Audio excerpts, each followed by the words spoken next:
But a quick reminder as well, Sundays is our own Sunday sermon, no holds bar. So I don't want to really worry about the number tonight, right? So we might take calls, all right, where you can possibly bear your mind on the topic. Okay. So El Rufaya and Atiku, they met. As you currently know that they are both working in what they call their coalition ahead of 2027. Among many things that possibly, as openly said by El Rufaya as his reasons why Tinubu had to go, apart from what people are facing, there are some there are some other underground possibly concerns. Some of them that you possibly would expect them to either make up, exaggerate, or to be factual. So El Rufaya was saying that the tendencies are there that Tifnumbu and his gang became politically famous because they pretended to be Democrat, pro democracy. In fact, they were part of Nadeco, and they are the proponents of true federalism in Nigeria. Everybody should, power should be devolved to the regions. Power should be devolved to the states. The central shouldn't be that powerful. True federalism is not wrong on that one, of course, but they had to use something to have their own meal tickets secured. And they did get that to get their meal ticket secured. So right now, asking them to do true federalism, which will make the center weak and the regions stronger, would defeat the purpose of why Tifnumbu and his gang grabbed power.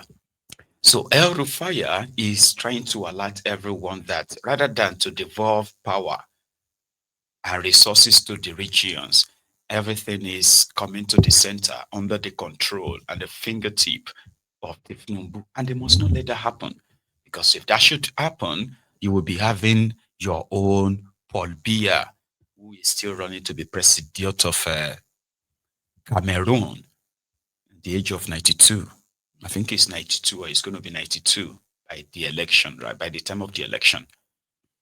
Or El Rufaya, that's what we're going to start from tonight, is statement, like word for word. Please share the broadcast, by the way. Mm. And honestly, Sally, to me, it's a disgrace for people to behave the way they are behaving. So it means that all the years of saying we are for democracy, we are Nadeco, it was all pretense, it was all fake. And all the claims that we are fighting for true federalism and so on, it's all fake again. Yeah, because this government is trying to centralize everything instead of devolving power to the lower levels. But the sum total of this is that we are facing an evil of such a large proportion in the history of this country that if we don't all come together and end this Tinubu administration by 2027, Tinubu will try to be our Bolivia. He will stay, he will be president for life. All the signs are there. This is how Bolivia is. Yes. Yeah. All the signs are there. So we don't have a choice. And you are our leader. You have done this fight. You have fought the military. You have experience in democratic governance. And when you and Obasanjo are in charge of this country, no one has been imprisoned because he has different political views. Absolutely not. Never, not once. Even President Buhari, with his military background, never did that. And here we are facing full-fledged civilians. But they are worse than any military regime we've ever had. So your call that we must unite is a timely one. Uh, I think the people of Nigeria, sir, have made up their minds that this government must go. APC must be voted out. What the people of Nigeria are looking forward to is us. We must provide the leadership and the unity of purpose that we've talked about. And I'm sure with your leadership, with your forbearance and your diplomatic skills of bringing people together, I'm sure we'll reach the promised land. As for me, so well, anyway, I know you're not the kind of person who is scared that will not, confront this situation. So the more reason why, we should come together to confront this situation headlong. Absolutely. And make sure that one, it doesn't happen anymore during the remaining part of this administration. Yes. And secondly, like you said, we send them out by 2027. Yes. And not through any other thing else, but through the ballot box. Yes. We have had very, very. So the points are there. They are moving to do one party state where Tinubu will be like in control of every resource in the country, with the pretense and the promise that he can handle it better and they will make more money for them. They will get more money. With that promise, right? He becomes so powerful by strategically placing his own, his own people. When I say people, I'm talking about his co-travelers. So in strategic places that even if he's not in power, right, they will still be in power. So the battle then, as Atiku agreed with him, that we must make sure that that never happens, right? So Atiku, as somebody who fought Obasanjo and he's got credibility for that and every other thing like that, could be the unifier, something like that for them. So what I now sense is this. Remember, this is just me, okay? And I may be wrong, even though I am hardly wrong when it comes to these guys. But at the same time, I could be wrong, okay? So what is that? Their coalition arrangement is being built around Atiku. And that is why it is believed that if Atiku wants to probably remedy whatever is left of his image, right? It would be ideal for him to step down for Peter Obi and back him in such a way that it would just be like an unexpected turn of events. And that would then put all the northern stuff, they will put them behind Obi, the south and the rest, and whatever other arrangement they go into.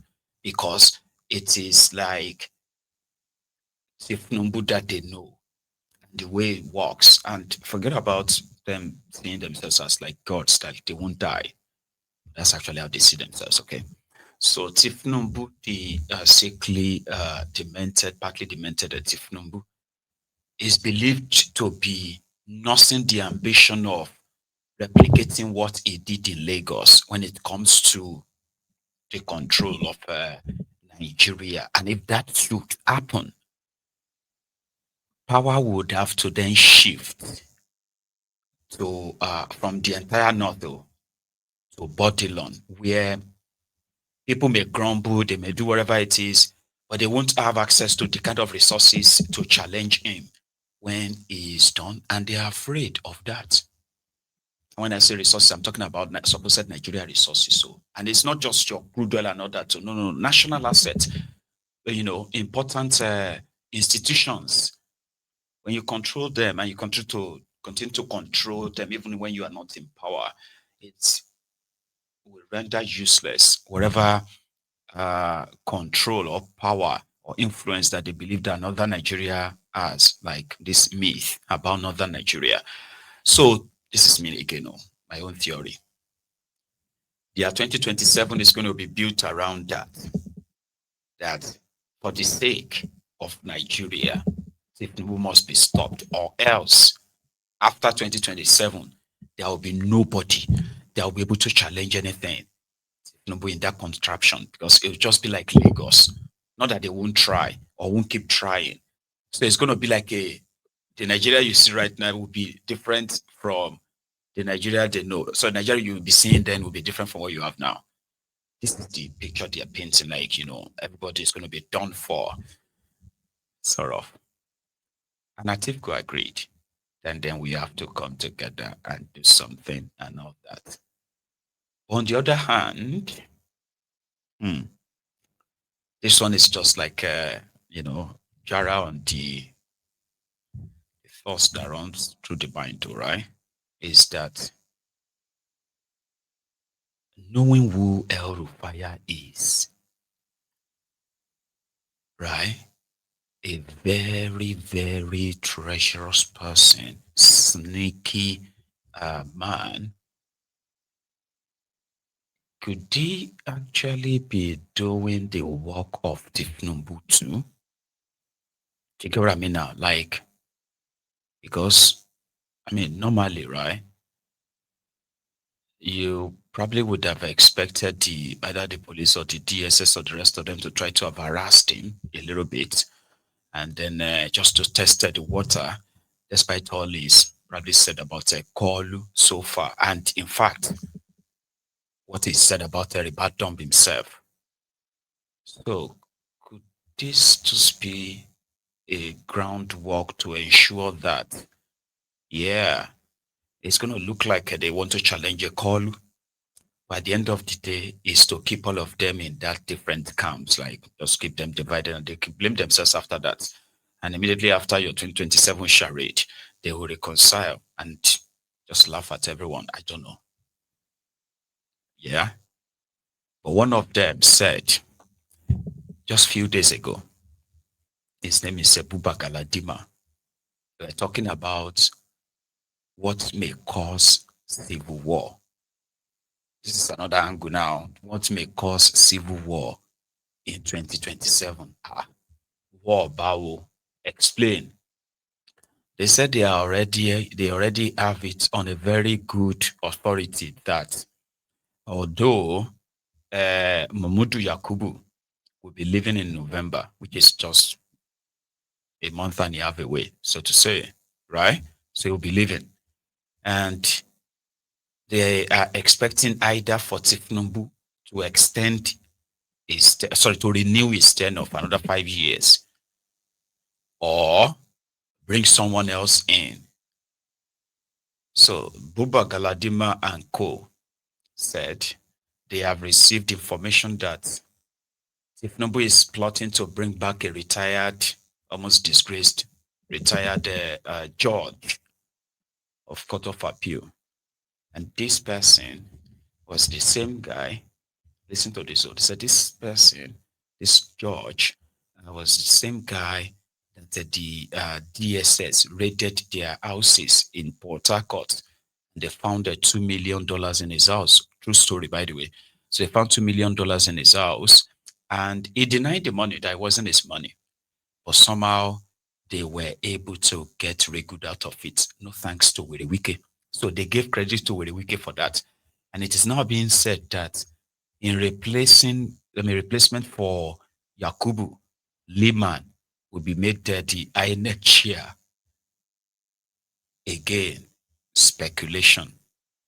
But because they believed that the person who gave them the information, right, is not giving them info. It's actually a reliable person, right?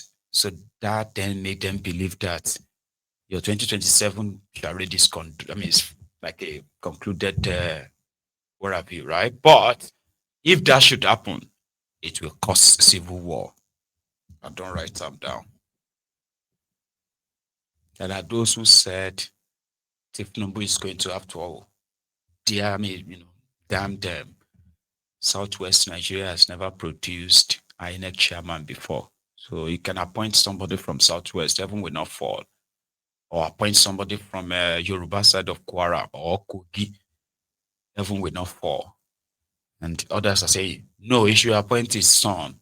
What they're asking for is a free and fair election. I was like, free, fair. No, what you are going to always get is called flee and fear election. There's nothing fair or free in what they are going to offer you. I think we've talked about that, right?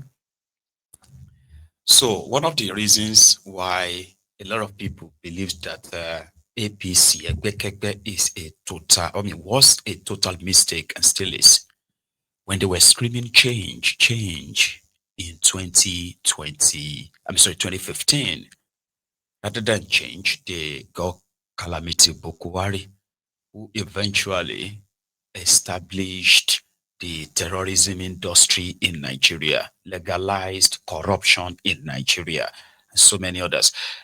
That's when they said that if you joined APC, your sins will be forgiven. Mind you, the reason why they thought that Nigeria needed help, like Tinubu said, when France had problems, they called on Charles de Gaulle. When America had problems, they called on, who was that? What did they call on? You remember that speech in Abeokuta? So they brought in Bokuwari. Then Bokuwari, who was supposed to protect them as a former general. You all know how the story ended, right? The Boko Haram terrorists, the Fulani terrorists, and all other federally backed terrorists in Nigeria were openly brandishing their weapons, calling, well, I mean, they were being, I wanted to say repatriated. They were being rehabilitated, right? Rehabilitation of terrorists. And then you would expect that, oh, maybe that's a good idea if it helped reduce the violence, the terrorism, bring peace and what have you, progress back to these communities that have been, you know, ravaged by all kinds of these violence attacks, right?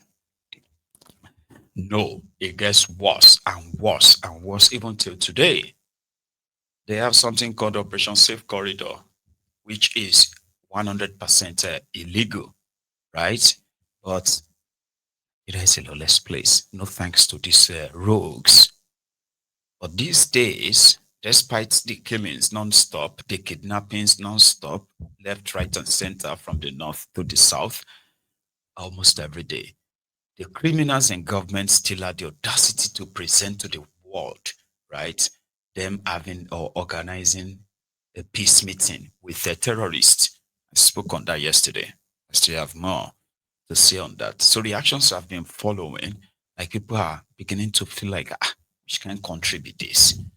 Like back then, you could say, oh, it's because Bokuwari was, a former terrorist himself, which is true. That's also a fact. Because in Nigeria today, if you by any chance pick up arms, right, and overthrow a government in Nigeria, if you fail, you will be executed, you'll be killed. Yeah, capital punishment. So you will be treated as a terrorist. All right. They'll charge you for treason, terrorism, and all kinds. And you'll be killed if you fail. But not the case of Bokuwari. He is the first terrorist to pick up arms and wage a change of government on his country.